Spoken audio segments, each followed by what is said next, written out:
Never afraid to fight for what she believed in. For 30 years, she was as vocal and in your face as they come. She organized and marched with other lesbians in gay rights parades.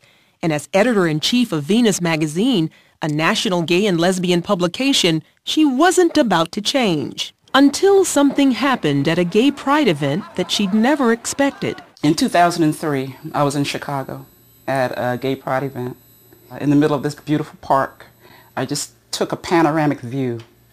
And as far as I could see, there were men and women, men with men, women with women, all just partying and having this good time. But a shame fell on me.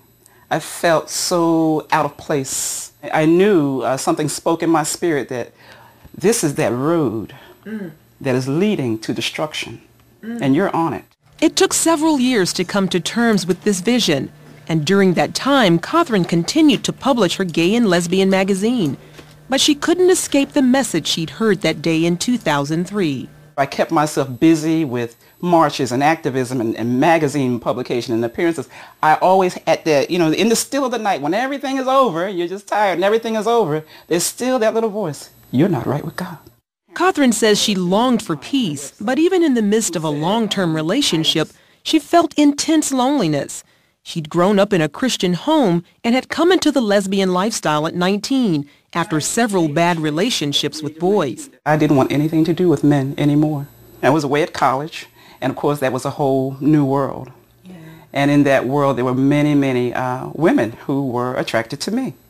And of course I was attracted to them. And these were women who were nurturing, who wanted to get to know who I was intellectually, who were organizers, and who I found a lot of comfort in.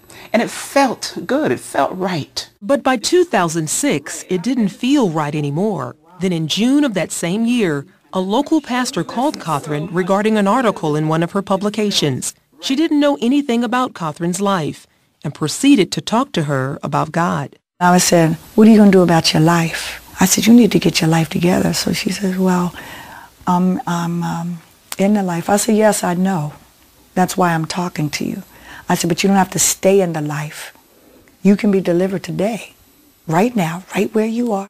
They talked for a while, and Cothran remembers her words. I can tell that you want to come back to God, but you feel unworthy. You feel that God can't use you because you've been marching and publishing, and you've been, such a proud lesbian all these years. She said, but that's not true. He's waiting. That day changed everything for Charlene Cothran as she finally asked Jesus Christ to come into her heart and forgive her. It was a personal transformation she immediately wanted to share with her gay and lesbian followers. She wrote a front-page article in her magazine called Redeemed, 10 Ways to Get Out of the Gay Life If You Want Out.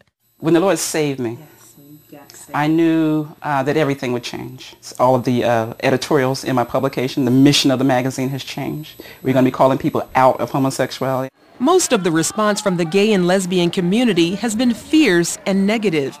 But she says she knows that many of them are just as conflicted as she was. In order to fill up this empty space, they pretend to put on this wonderful face how gay and happy I am, when in fact at the end of the day you can just about find people who are just as lonesome. That's the real story. There's a lot of loneliness in the gay community that's not talked about, and it is real.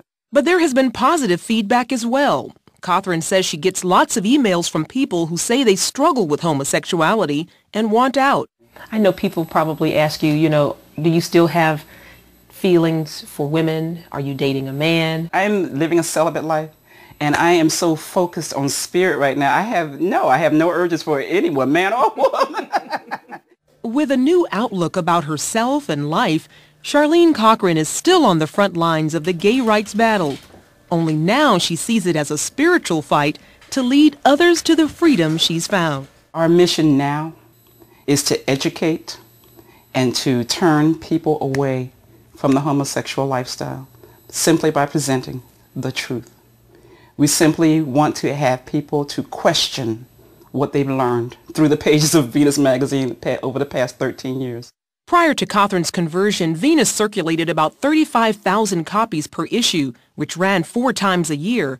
But after the issue featuring her testimony, the gay political machine pressured advertisers to drop the magazine.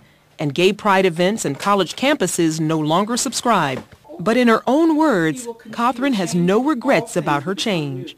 There is such a joy and a peace that you can't find in the club. I don't care how good the music is. You can't find it in the middle of a gay pride parade. I don't care if you're on the biggest and prettiest float. The peace and the joy that I have, I wouldn't trade for anything.